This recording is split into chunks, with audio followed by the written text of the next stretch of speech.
मागच्या महिन्यामध्ये ना एक मेडिकल इमर्जन्सी आली. तसं माझ्याकडे काहीच नव्हतं. मग काय लोन घ्यावं लागलं, कर्ज काढावी लागली, क्रेडिट कार्ड वापरावं लागलं. त्यावेळी आजींनी सांगितलेली एक म्हण सारखी आठवत राहिली, "बाळा, उशाशी पैसे ठेव बरं का." म्हणजे काय, की कठीण काळामध्ये तुमच्यासाठी लागणारा पैसा हा तुमच्याकडेच असायला पाहिजे.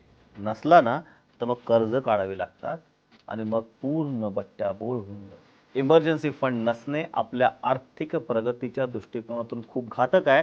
कारण अशा वेळेस आपलं कर्ज काढायला लागतात आणि जी कर्ज फेडता नाकी नऊ येते. याच्यातून मार्ग काय? सिंपल आहे. कोणत्याही वेळी तुमच्याकडे पुढच्या 3-4 महिन्याचा पैसा असायलाच पाहिजे. काहीही होऊ शकतं. नोकरी जाऊ शकते, व्यवसाय बुडू शकतो, अचानक पॉलिसीज चेंज होऊ शकतात, मार्केटमध्ये प्रॉब्लेम होऊ शकतात. इमर्जन्सीनी येणाऱ्या गोष्टींवरती मात करणं बंधनकारक आहे.